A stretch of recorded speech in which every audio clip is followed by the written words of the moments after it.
suddenly people shouted for me to turn to see why people are shouting, because they were all there, filled up all this place. They want to see. And when they shouted, I saw this man jumped up. When he jumped up, I abandoned the person I was with, and I rushed and I grabbed him just like this. When he started breathing, suddenly he jumped up. One of the men in deliverance grabbed him. Then he looked around. Then they decided to carry him up because people were jamming into the place. Then he asked for his fire, his fire, his fire. I found out that if we keep him here, people may trample upon us. I said, let us take him upstairs. And we follow through the staircase there. And up we go. At the edge of the step, he said, water, water. He demanded for water. I was shouting, bring water, let's give him water.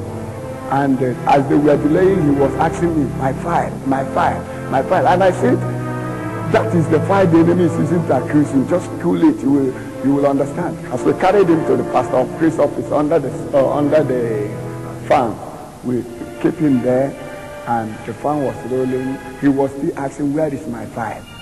You see. And after which, mommy come in there, he said, here is too compacted, that we should take him to the main auditorium, that he will have enough air. So we take him to the main auditorium, people throng. Suddenly we saw people coming in from the outside. It seemed that a news went in, and people started coming in. As people were coming in there, they saw the same man sitting down.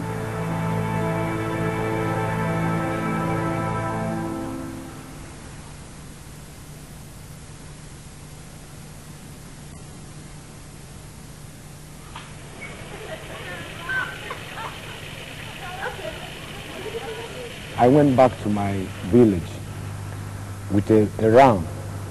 I gave it to my father, and I told him I'll be coming back with bags of rice because of the Christmas. So on my way coming back, getting to my house, there's a very big valley. The valley is very, very much.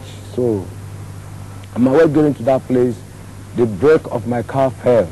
I missed this car 238.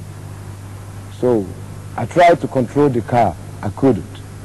And because of how dangerous that place is, there's a very big pillars they positioned there to wedge the car not to somersault inside the big place. So my car had to hit those pillars, and I hit my chest on the steering. And I remembered I was vomiting blood. Blood was coming out of my nose. So, and there was someone with me.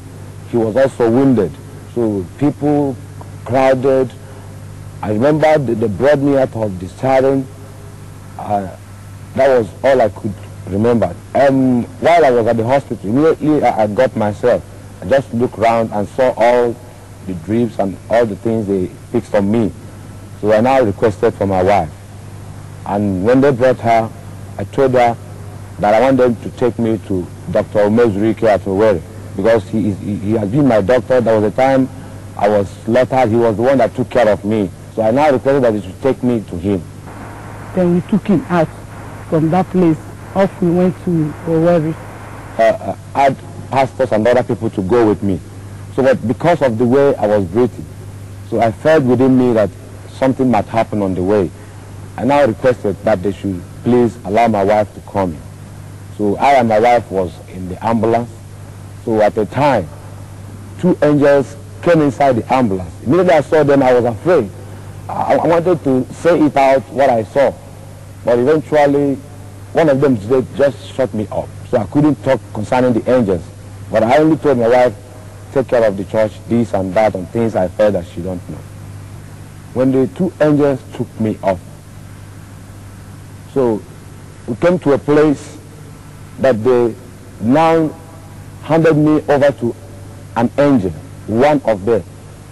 So that one now took me to a place. He told me that we are going to visit paradise. That was what he told me. Because I was communicating with him as human being, everything you can. I asked him questions, he answered my questions. He was holding me like a friend. So he now told me I was going to visit paradise. So we now visited a place. When we approached the place, I saw multitude of people that look exactly like the one with me, that angel with me. The angel with me was having a white apparel. The body was pure white. The apparel was pure white. But the apparel doesn't look removable from the body. So, and when I saw this crowd, they were looking exactly like the one with me. So in my heart I said, oh, look at where the angels gathered. That was what I thought, because I was still having thought in me there. So now he told me that this is where the saints that have died, this is where they are. So while I watched them, they were singing praises so wonderfully. You know, it was as if there was a force inside that environment that controls what they do. When they want to raise their hand, they raise it at once. No one will be faster, no one will be late. If they want to bow down, they will just go down raw. No one will be faster, no one will be late, as if there's a force controlling them doing all these things. I was hearing a lot of musical instruments, but I never see anyone. So while that experience was going on, in my spirit, I desired it most to go in there to join them. I even made a move. He said, no, I still have a lot of things to show you. Don't go in. So after that, he now said, let us go and visit the mansion Jesus promised. Are you getting what I'm saying? He now took me to a wonderful place. In fact, what I saw there, I don't have anything to describe it. It was so glorious, very wonderful mansion. You look at the building, you look like glass, look like gold, look like whatever. Even the flowers there were looking like gold.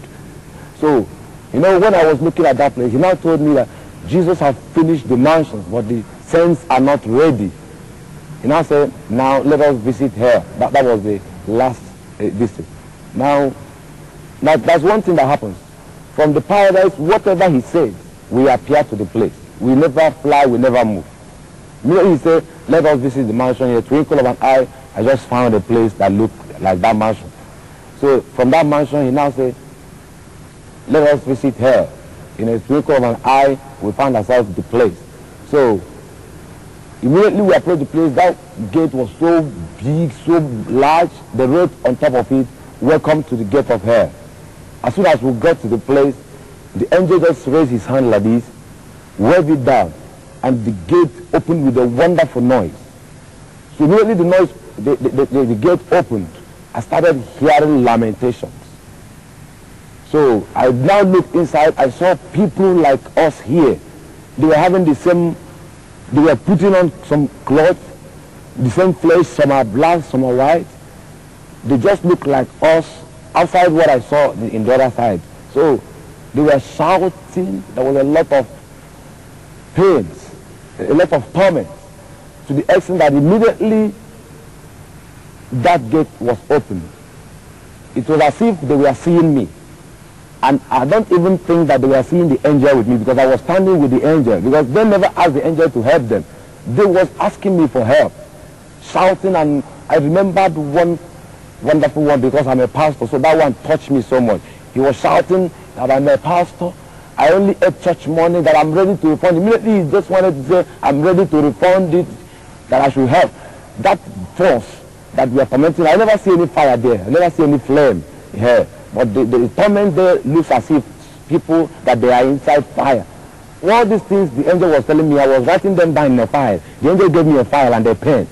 I was jotting all of them down. Even when I walk here, I remember, that was the first thing I remember, that file. I asked them, where is my file?